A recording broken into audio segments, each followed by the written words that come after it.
Good afternoon. I'm Prem Paul, Vice Chancellor for Research and Economic Development. Thank you for joining us today for our Nebraska lecture, which is part of the Chancellor's Distinguished Lecture Series. The Nebraska lectures are an interdisciplinary lecture series designed to foster communication among students and faculty in different academic areas and among the people of Lincoln and Nebraska. The Nebraska lectures are sponsored by the UNL Research Council in cooperation with the Office of the Chancellor and the Office of the Research and Economic Development. So you're probably wondering, what is this Research Council? The Research Council is great. It's made up of faculty from across many disciplines at the University of Nebraska-Lincoln. The council solicits nominations for Nebraska lectures from our faculty on the basis of major recent accomplishments and the lecturer's ability to explain their work to a multidisciplinary audience. Selection as a Nebraska lecturer represents the highest recognition the council can bestow upon an individual faculty member. The Research Council also has money. And they give several competitive awards and programs designed to encourage and enhance research, creative, and scholarly activities for all UNL faculty. A few words about today's format. Following Dr. Jacobs' lecture, Dr. Tala Awada, Chair of the Research Council and Associate Professor in the School of Natural Resources, will moderate a question and answer session. After that discussion, we will move to the reception in the Regency Suite, which is across the hall. I also want to introduce our two sign language interpreters for today's lectures, Kelly Breckenhoff and Connie Herndon. Thank you both for your assistance, so please join me in thanking them. At this time, it is my honor and pleasure to introduce our Chancellor, who was, as you know, Midlander of the Year, the Omaha World Herald paper, but more than that, he has really been a tremendous leader, not only for UNL, but the great state of Nebraska and nationally. So please join me in welcoming Chancellor Perlman.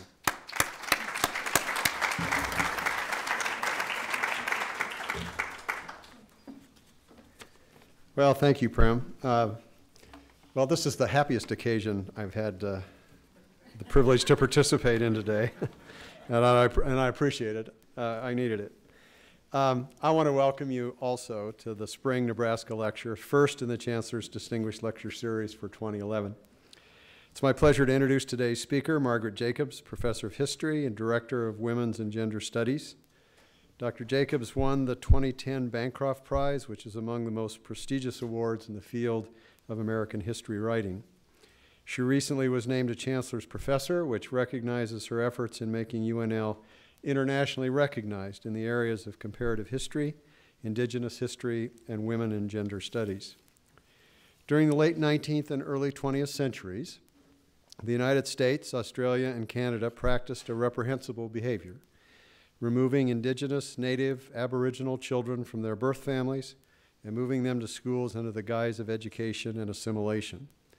These children were brutally separated from families and forced to abandon their language and customs in efforts to give them supposedly greater economic opportunities.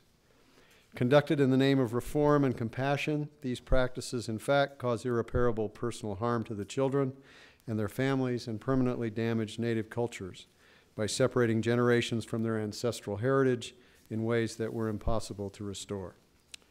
In today's lecture, Dr. Jacobs will draw on research that informed her Bancroft Prize-winning book, White Mother to a Dark Race, Settler Colonism, Maternalism, and the Removal of Indigenous Children in the American West and Australia, 1880 to 1940, published by the University of Nebraska Press.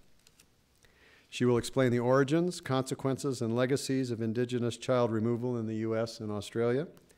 She has titled today's lecture, A Battle for the Children, Indigenous Child Removal in the United States and Australia from 1880 to 1940. Please join me in welcoming our own Dr. Margaret Jacobs.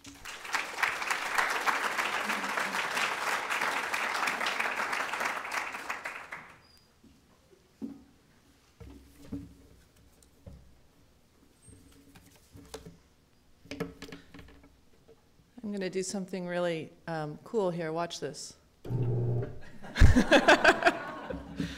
So thank you very much, Vice Chancellor Paul and Chancellor Perlman and all those who've made this lecture possible today. I have to tell you it was a really wonderful surprise and a great honor to win the Bancroft Prize last year and to travel to Columbia University for the awards ceremony. But really, and I mean this very sincerely, it's the ongoing support of friends and family here, students and colleagues who make this the most meaningful and for whom I'm most grateful. So I want to thank all of you for attending today, and I want to particularly welcome those who came down here, I think about a 2.5, 3-hour drive from Winnebago Nation. So thank you for all of you for coming. It's a real honor, too, to be able to share with you this afternoon a very small section from this very long, thick book that took about a decade of my life. When she was growing up, Rose recalls, the agents were sending out police on horseback to locate children to enroll in school. The stories we heard frightened us. I guess some children were snatched up and hauled over there because the policemen came across them while they were out herding, hauling water, or doing other things for the family. So we started to hide ourselves in different places whenever we saw strangers coming toward where we were living. Iris remembers a similar story in her community. A sister would visit the mission every month or so in a shiny black car with 2 other officials and always leave with 1 or 2 of the children. We wised up. Each time that car pulled into the mission, our aunties, uncles, and grandparents would warn the older children, and they grabbed the little ones and ran into the scrub. Though adults in Rose's and Iris's communities tried to hide the children, the authorities eventually apprehended many of them and spirited them away to schools, missions, and other institutions. I shed tears when I remember how those children were ripped from their families, shoved into that car, and driven away, Iris writes. The distraught mothers would be powerless and screaming, "Don't take my baby." Although the stories of these 2 women, each with such a vivid, floral, spring-like name, sound remarkably and disturbingly similar, they took place in almost opposite corners of the world in the early 20th century.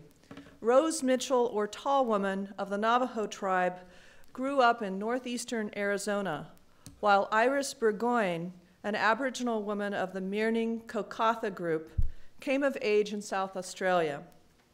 Despite being poles apart, Rose and Iris, as well as their Indigenous communities, shared a common experience at the hands of governmental authorities and the missionaries who carried out their bidding. That is, in the late 19th and early 20th centuries, in both the United States and Australia, government officials developed and carried out policies of Indigenous child removal. Declaring that they were rescuing children, officials in both countries touted their policies as benevolent advances from earlier policies of often violent dispossession. Yet, as Rose's and Iris's stories make clear, the implementation of these policies had much in common with the brutality of each nation's past colonial history. Now, however, the site of conflict moved to the most intimate levels of family life. Now, government authorities and Indigenous people battled over children. Where would Indian and Aboriginal children grow up? What would they learn? And who would guide their upbringing? Much was at stake in this battle, for without their children, Indigenous people could not sustain their communities and cultures. In the United States, the removal of Indian children as a systematic state policy began in earnest when the federal government adopted an assimilation policy in the 1880s. Many influential reformers agitated for this new policy, including the famed author of Uncle Tom's Cabin, Harriet Beecher Stowe. She declared, "We have tried fighting and killing the Indians and gained little by it. We have tried feeding them as paupers in their savage state, and the result has been dishonest contractors and invitation and provocation to war. Suppose we try education. Might not the money now constantly spent on armies, forts, and frontiers be better invested in educating young men who shall return and teach their people to live like civilized beings? Following Stowe's logic, the United States promoted boarding schools for American Indian children, both boys and girls, modeled on Richard Henry Pratt's Carlisle Institute or Carlisle Indian Industrial School in Pennsylvania. By 1902, the government had established 154 boarding schools and an equal number of schools for about 21,500 Native American children. Officials sought to remove every Indian child to a boarding school for a period of at least 3 years. From the late 1860s, Australian colonies adopted policies of protection toward Aboriginal peoples. Authorities made much of distinctions between so-called full-blood Aboriginals and half-castes, people of part Aboriginal heritage. Most white Australians believed that full-blood Aboriginals were doomed to extinction, and the government could but provide a comfortable last resting place for them on isolated reserves. On the other hand, most white Australians perceived half-castes, who were not dying out, but actually increasing in numbers, to be a real threat to the social order. Government officials recommended that half-caste children could be gradually absorbed into the white population by removing them from Aboriginal communities. By 1911, every Australian state had adopted special legislation enabling the forcible removal of Aboriginal children to homes and missions. Scholars in the United States and Australia have treated these histories of Indigenous children in quite different ways.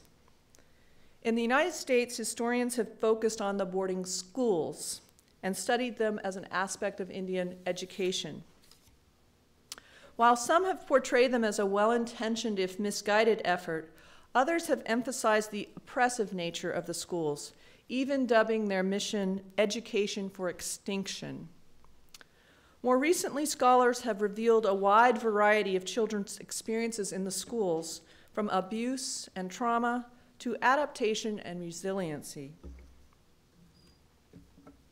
Australian scholars have concentrated more on the process by which Aboriginal children were removed from their families and communities, rather than on the institutions themselves. By calling such children the stolen generations, Australian scholars have created a very powerful framework for understanding the impact of this policy on Indigenous communities. When I first began my comparative research in 1998, the Australian scholarship on the stolen generations inspired me to examine Indian boarding schools in a new way. As I studied how Indian children came to be within the boarding schools, I found astonishing parallels with the Australian Aboriginal experience.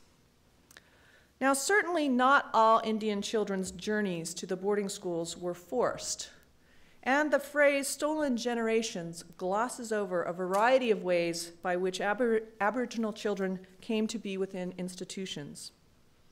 Moreover, children did not experience unrelenting oppression in the institutions.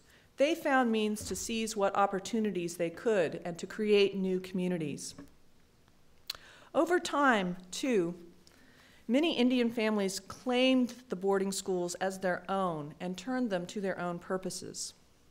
Yet, this should not lead us to conclude that these policies were benign or for the best. At their core, both the United States and Australian policies undermined Indigenous families and communities. As administrators began to implement their new policies, Indigenous families in the United States and Australia rarely sent their children to institutions voluntarily. Authorities had to engage in intense recruitment efforts, and if those failed, they often resorted to trickery, threats, withholding of rations, bribes, or the use of force. Australian Aboriginal memoirs and oral histories, as well as the archival record, are full of haunting and poignant stories of removal. Consider the experience of Margaret Tucker, one of the first Aboriginal people to write of the experience of child removal. One day, as 13-year-old Margaret attended the mission school in Kumaragunja, an Aboriginal settlement along the Murray River, a motor car pulled up outside the school. A policeman and another official beckoned the school teachers outside and then came to dismiss all the children except Margaret, her 11-year-old sister May, and another 11-year-old girl. The three girls began to cry, and soon a crowd of 40 or 50 Aboriginal women and elderly men gathered outside the school building. When the missionary demanded that the three girls go with the police, the Aboriginal women were very angry, and suddenly were all talking at once. The missionary's wife tried to stall the inevitable departure of the girls until Tucker's mother, Teresa Clements, could be summoned from her job as a domestic servant in a white woman's home nearby. When Tucker's mother did arrive on the scene, having run 1.5 miles, Margaret thought, "Everything will be all right now. Mom won't let us go." Indeed, her mother did confront the police officer. She said fiercely, "They are my children and they are not going away with you." Yet Teresa Clements could not protect her daughters. Margaret remembers, the policeman patted his handcuffs, which were in a leather case on his belt, and which May and I thought was a revolver. "Mrs. Clements," he said, "I'll have to use this if you do not let us take these children now."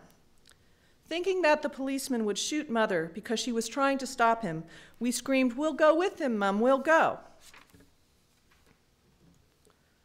The authorities did allow Mrs. Clements to accompany her two daughters as far as the police station in Deniliquin.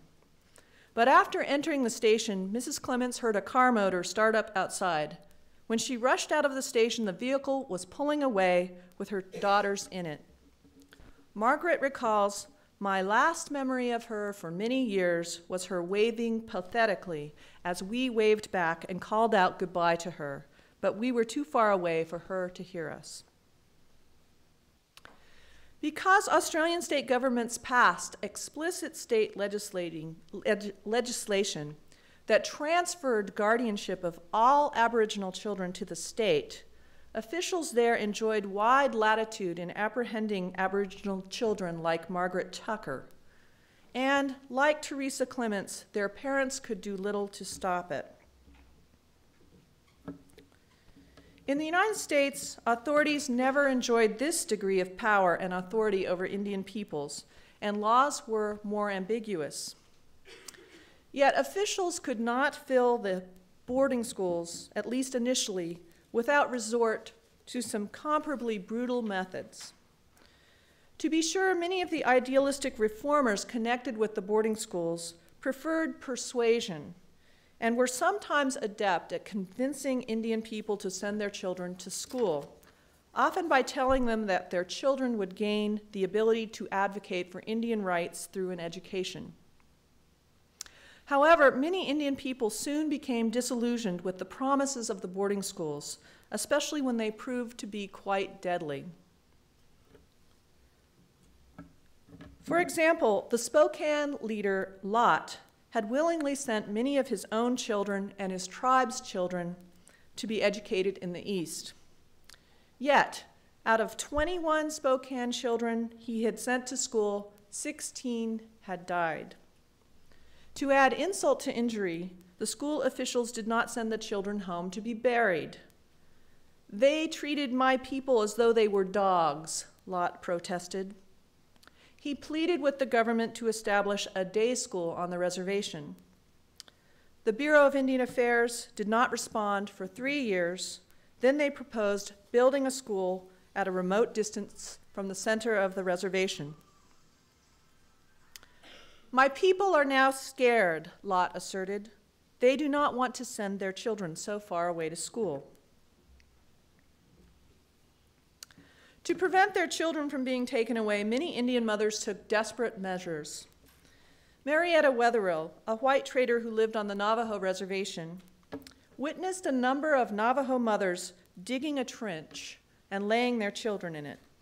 They covered the children's faces with wool and stuck oat or wheat straws from the barn in their mouths and covered them with sand, Wetherill recalled. The children had their instructions before the police came.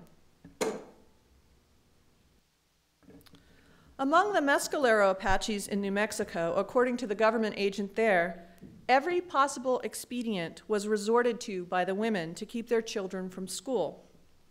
They would brazenly deny having children, despite the evidence of the accurate census rolls and the ticket on which they had for years drawn rations.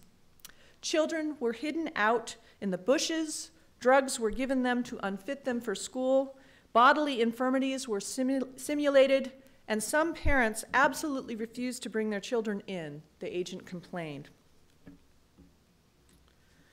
When they could not compel Indian people to send their children to boarding schools, many officials resorted to some very cruel means to achieve their ends. One common method was to withhold rations, which had been guaranteed by treaty to replace the traditional means of subsistence of Indian people when they had moved on to reservations. At the Mescalero Apache Reservation in the 1890s, the agent boasted that the deprivation of supplies and the arrest of the old women soon worked a change. Willing or unwilling, every child 5 years of age was forced into school. Still, in many cases, Indian families refused to send their children off to a distant school. Superintendent of Indian Education Estelle Reel noted in 1899 that so strong is the opposition to this that in many cases Indians have held out against it until their families were on the verge of starvation. When threats or bribes did not work, many agents enlisted military or police forces, sometimes made up of Native peoples themselves, to physically compel Indian families to comply. Marietta Wetherill was shocked that the government agent needed police to get the children to go to school, and that he received $5 for each child he procured. They didn't tell Uncle Sam they used force, Wetherill asserts. I've seen those police pull the children away from their mothers. They just screamed and cried. Because many Indigenous people resisted the removal of their children, authorities often claimed that Indians and Aboriginal people were opposed to education and progress. Officials, in fact, characterized this resistance as proof of Indigenous backwardness, superstition, and savagery, rather than as an understandable reaction to being parted from their children and having their parental authority undermined. Such reasoning by officials became even further justification for removing Indigenous children from such allegedly primitive environments. In reality, many Indigenous families did not oppose Western-style education. They simply wanted schooling that did not involve the removal of their children. John Grass, a Lakota leader, explained, "It will not cost so much to give us schools at home on our own lands, and it will be better for our children and our people. You now educate our children in the East and fit them for your life full of civilization, and then send them back to us who have no civilization. You spend a great deal of money and make our people very unhappy." Indeed, if education had been the sole aim of American and Australian policies, it could have been accomplished without the strife and expense generated by state authorities' efforts to cajole, trick, bribe, starve, or physically force Indigenous people to relinquish their children. The establishment of more day schools within Indian and Aboriginal communities would have sufficed. Why then did these governments devise such draconian policies for Indigenous children? In common, government authorities in both the United States and Australia represented their efforts as benevolent policies designed to rescue and protect Indigenous children. An official in New South Wales asserted, "These black children must be rescued from danger to themselves." Commissioner of Indian Affairs Thomas Morgan characterized the Indian boarding schools as rescuing the children and youth from barbarism or savagery. To officials with such beliefs, it was not enough to establish schools within indigenous communities. They insisted that removing children was essential to their program. One American authority declared, "The greatest difficulty is experienced in freeing the children attending day schools from the language and habits of their untutored and oftentimes savage parents. When they return to their homes at night and on Saturdays and Sundays and are among their old surroundings, they relapse more or less into their former moral and mental stupor." Such contemptuous sentiments reflected the racial logic of the time that equated indigeneity with backwardness, savagery, and heathenism. Ultimately, I came to believe that beneath the benevolent rhetoric, most authorities in both nations viewed the persistence of indigenous peoples as a problem that prevented their nations from becoming fully modern and, in their view, civilized. Neither nation believed that indigenous people could maintain their cultures, ways of life, or claims to land. Such persistence, they believed, would prevent widespread European settlement, the development of a modern industrialized economy, and the complete sovereignty of each government over the territory it claimed. Each nation thus sought to eliminate indigeneity in one way or another. In the early 20th century, most Australian officials articulated and embraced an explicit white Australia policy that barred immigrants from Asian countries and aimed to biologically absorb its Aboriginal population. Through encouraging marriages and sexual relationships between part Aboriginal women and white men, officials such as Western Australia Chief Protector of Aborigines Aber Neville sought to eventually, as he put it, breed out the color of Aboriginal people. As seen in this graphic from Neville's book, authorities believe that such biological absorption would make Aboriginal people indistinguishable in appearance from the white settler population, and thus would solve the so-called Aboriginal problem. I'm not sure you can see from very far back, but the woman on the far right of the screen is a person identified as half-blood with an Irish-Australian father and a full-blood Aboriginal mother. The girl next to her is supposed to be her daughter, who is identified as a quadroon, with a father Australian born of Scottish parents and the mother on the right. And the third figure, the little boy on the far left, is what is called by Neville an octoroon grandson, father Australian of Irish descent, mother number 2. By showing this graphic in his book, Neville tried to show that it would be a simple matter to so-called breed out the color of Aboriginal people. Although they were not so explicit as Australian officials, many lawmakers in the United States also envisioned America as a white nation.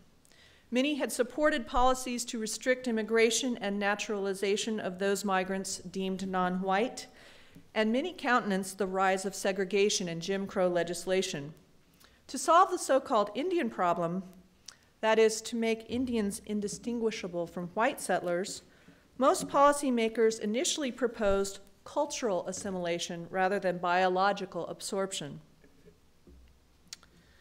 As Richard Henry Pratt put it in a speech to the Board of Indian Commissioners in 1889, "I say that if we take a dozen young Indians and place one in each American family, taking those so young they have not learned to talk, and train them up as children of those families, I defy you to find any Indian in them when they are grown. Color amounts to nothing. The fact that they are born Indians does not amount to anything." Thus, officials like Pratt argued that removing Indian children was essential to whitening them and resolving the Indian problem. Increasingly, however, in the early 20th century, many American authorities were espousing the view that Indians were inherently inferior to white Americans. One authority declared that race differences are not eliminated in any appreciable number of generations, be the education what it may, and therefore, for economic reasons, primitive man must be trained in vocations that fit him for life in the white man's world. The growing popularity of this view meant that most institutions for Indigenous children never extended a well-rounded education to their wards. In Australia, authorities had never maintained any pretense that they sought to fully educate Aboriginal children. In the United States, some idealistic reformers, such as Pratt, had originally envisioned the boarding schools as extending a high-quality classical education to Indian children. Yet by the early 1900s, most authorities asserted that Indian children were capable of only a rudimentary education and eventual employment in a low-skilled occupation. In fact, both American and Australian institutions became vocational schools that trained Indigenous girls to become primarily domestic servants and Indigenous boys to take up manual labor.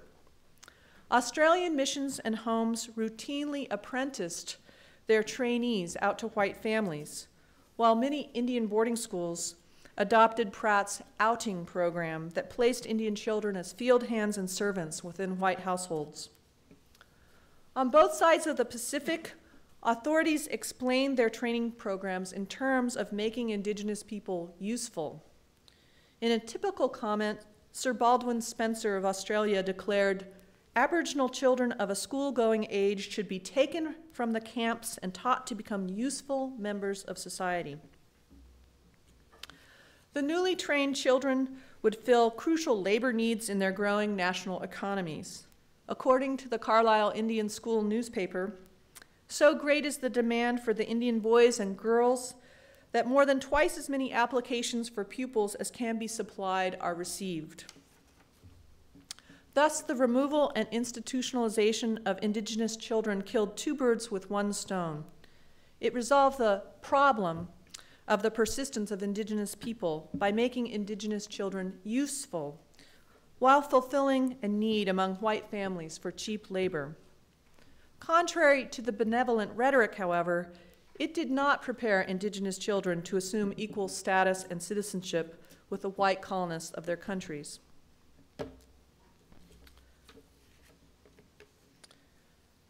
Perhaps the most crucial goal of the nation builders in each country was to gain complete control over each nation's landmass.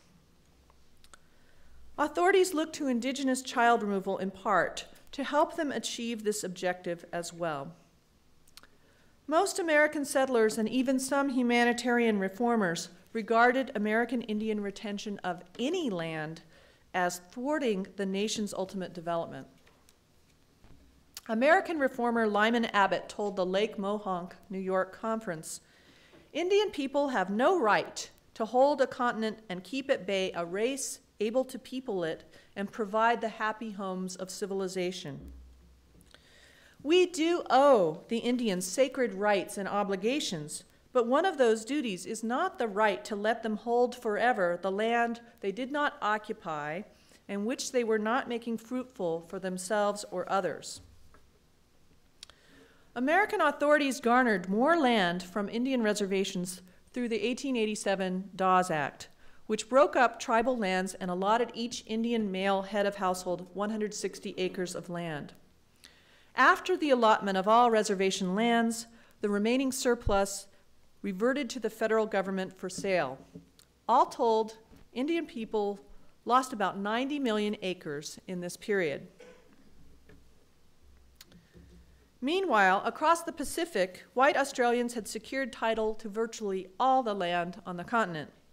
Still, authorities sought to undermine remaining Indigenous land ownership. In New South Wales, where Aboriginal people held just 26,000 acres of their original land, the state took back half of this land between 1911 and 1927. Child removal worked in tandem with these policies to to divest indigenous peoples of their lands. Authorities recognize that disconnecting children from both their group identities and traditional land associations would make it nearly impossible for indigenous peoples to maintain their long historical association with a particular area, and therefore their ability to make claims to specific territories and lands. Indigenous child removal benefited authorities in one final way in their quest to build unified modern nations. It served to pacify any remaining military resistance to colonization. Assimilation policy, in fact, arose in the midst of the 19th century Indian Wars on the Great Plains, and reformers and officials regarded child removal as a means to prevent further resistance from Indian peoples. The Commissioner of Indian Affairs expressly ordered Pratt to obtain children from 2 reservations with so-called hostile Indians, the Spotted Tail and Red Cloud agencies, saying that the children, if brought east, would become hostages for good tribal behavior. In Australia, Aboriginal families who protested their children's exclusion from public school or petitioned against the revocation of their land were more likely to have their children removed. Clearly, despite Australian and American authorities' attempts to characterize their policies as caring programs to rescue Aboriginal and Indian children, other, more primary concerns motivated policymakers to resort to these drastic measures. They sought to entrench control over indigenous lands and peoples in order to build ethnically homogeneous and modern settler nations. And they endeavored to absorb indigenous people into the modern economy, at least at its margins. Each nation's requirement that indigenous children be removed from their families and communities made the Indian boarding schools and homes and missions for Aboriginal children in Australia instruments of violence, punishment, and control, and in fact, often more effective ones than military tactics alone. Indigenous child removal functioned thus not as a benign alternative to the earlier policies of military subjugation, but as a much more nuanced weapon in the arsenal of administrators as they sought to complete the colonization of indigenous peoples. Thus, although the gun battles waged over indigenous land may have ceased by the late 19th century, a more insidious battle continued, a battle for a prize every bit as precious and crucial to indigenous survival, a battle for the children. Thank you.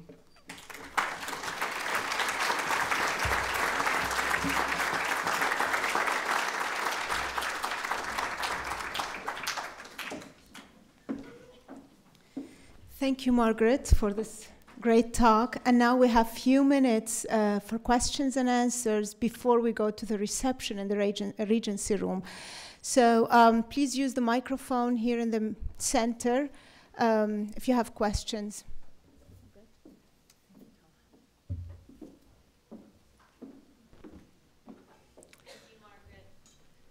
I don't think it's on.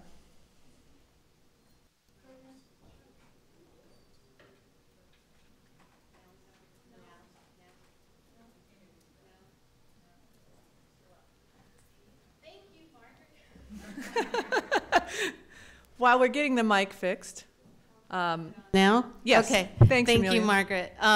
In one of your first slides, there's a little note that says eye disease, and I want to know if you did any work on diseases that came along with these removals, and what you didn't explain what that eye disease was. So if you could also talk about that. Sure. One of the issues that was particularly appalling and alarming to a lot of indigenous families was that when their children were brought to the schools or missions or homes, that these institutions really fostered the wide spread of disease. And trachoma was one of the problems that a lot of Indian children faced, as well as Aboriginal children, which is a very serious eye disease.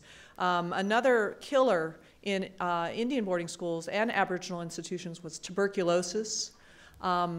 So this became yet another reason that many indigenous peoples did not want to send their children to school. These became sort of vectors of disease and high mortality rates. I do a little bit in the book on that, but many more other historians have done a lot more on that.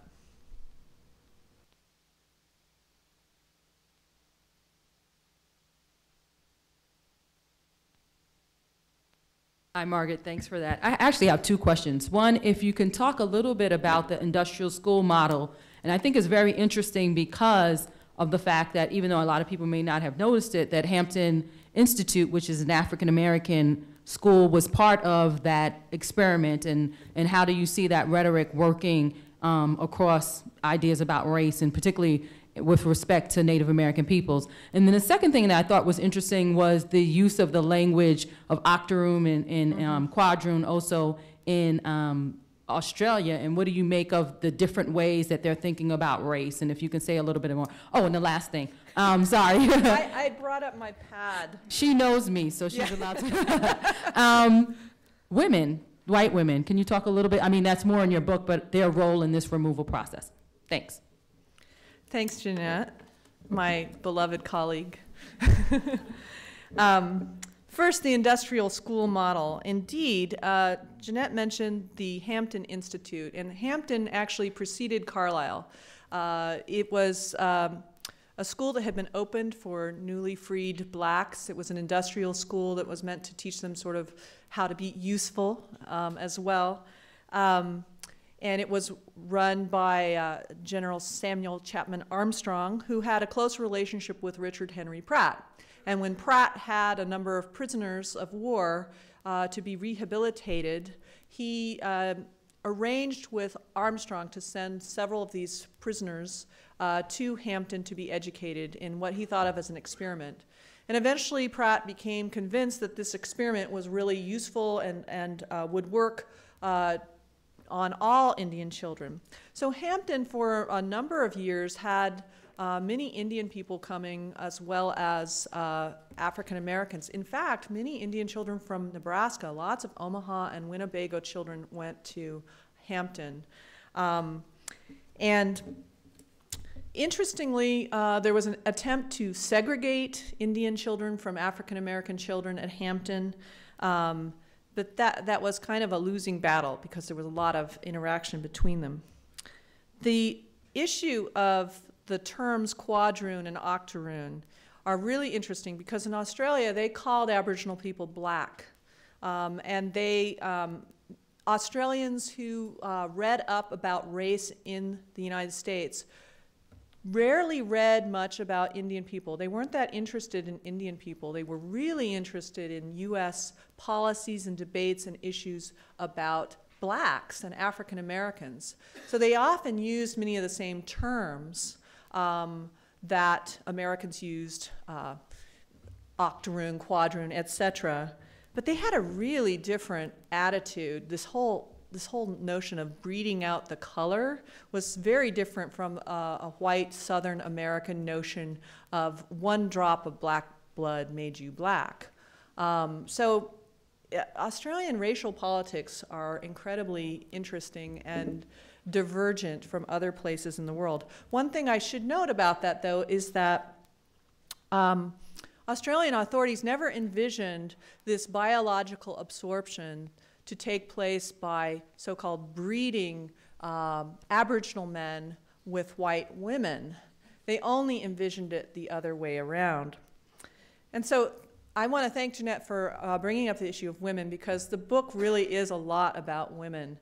And there's so much background to tell you before I can get to the subject of women. So I didn't want to talk a lot about women today, but I will mention that in this period, many white women in both countries were really agitating for a greater public role.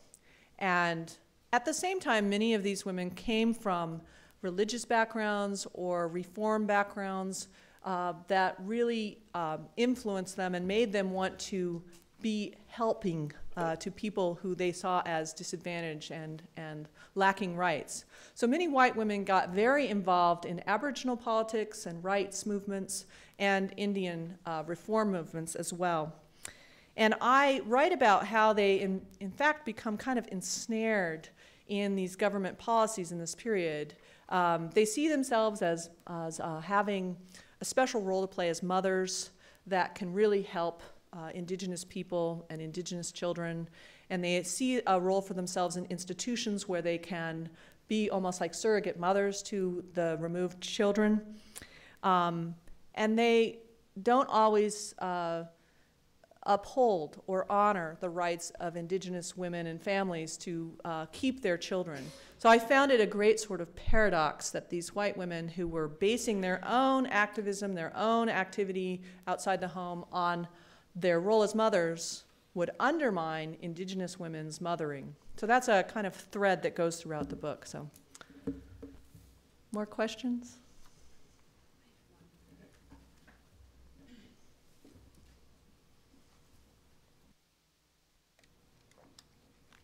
Thank you, Margaret. Thanks, Ellen. In passing, at the very beginning of your talk, you mentioned that this book that has that is the focus of your recent and great honor. This book represented a decade of work, of focused, prolonged work. So tell me two things. What is it like to spend a decade focused on the culminating work? But also, how does that work in the more immediate economy of academic life, of faculty life? What do you mean by that? I don't know. Does the world we've built for faculty reward, encourage focused, long-term focused work that culminates in something very important, or is it or is it balanced with? Well,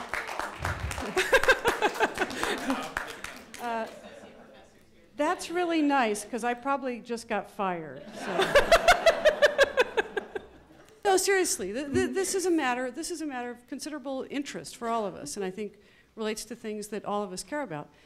So I'm being neutral in my question. Do we have a culture of faculty life that allows you or encourages you, welcomes you, nurtures you while you do this kind of work? Well, thanks for that question. It did take a decade, and mainly it took a decade because as a faculty member, there are lots of other things that I do besides work on this book. And I was raising 2 children, and life was complicated. And probably if, I'd had a really great, stipend fellowship for 2 or 3 years, I may have gotten it done much quicker. But yeah, you raise a really good issue here about whether our structure makes it possible for us to do this type of work. And maybe it's not coincidental that this was not the first book I wrote. And it would have been much harder to do this book to get tenure, for example, or so it is hard to sustain one's work on something like this, a long project like this over time, but it really is rewarding to do this. So it's a good question. I'm not sure. There might be other audience members who want to take this up. So. Other questions? Can I ask you a question? Yes.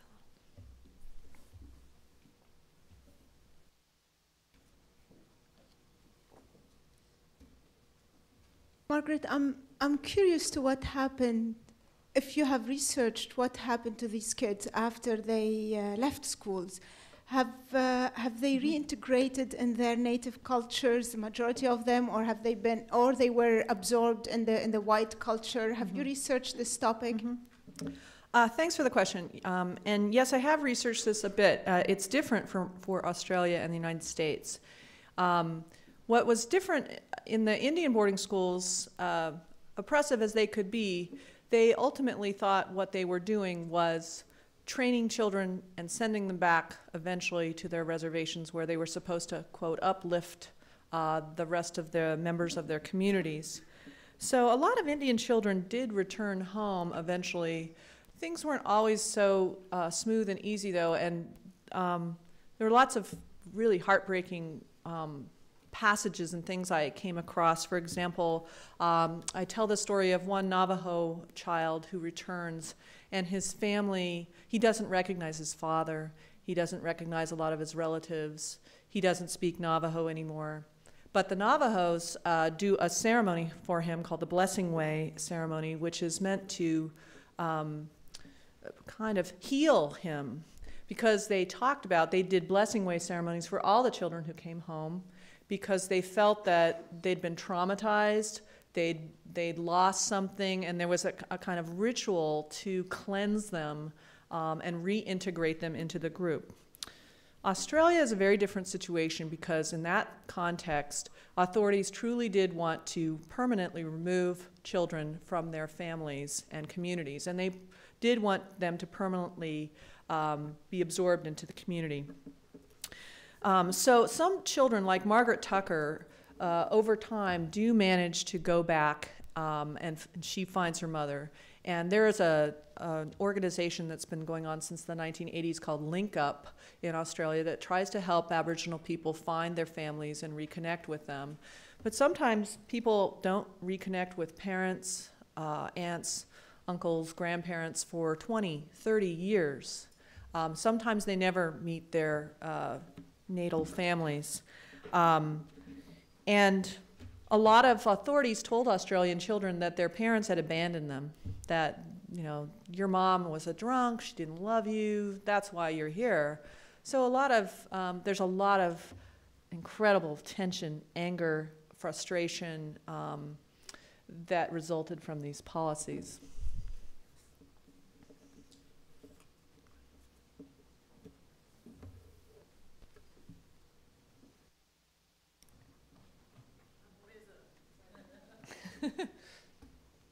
Okay.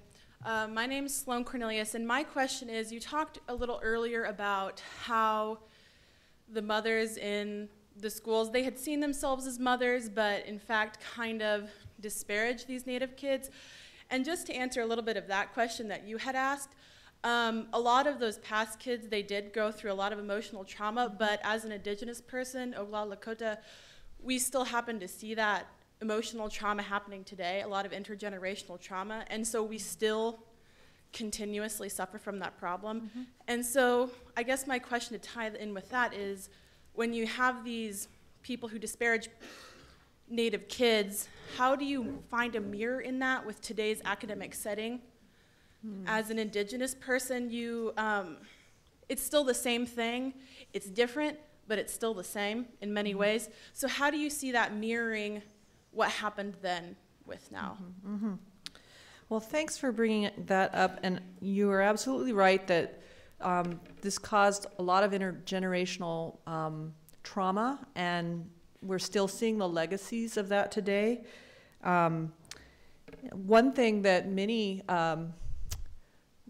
late 20th century Native American women activists have said is that a lot of their communities, children don't learn how to parent. If they're sent to an institution when they're very young, they never learn what it's like to grow up with a parent. They never have a model for how to do that. And so it has a long-term legacy that I think we're still seeing today. Forgot the second part of your question. Oh, mirroring, yes, mirroring in the academy. I've thought about that a lot. I've thought about how, you know, I would just love to have tons of Native American students at the University of Nebraska-Lincoln.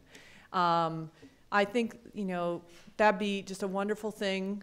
But on the other hand, I worry, you know, is the academy, is the university a hospitable place for Indian students? Do we have such a rigid notion of what is the right way to educate people and the right curriculum for people? Do we honor Indigenous histories and people?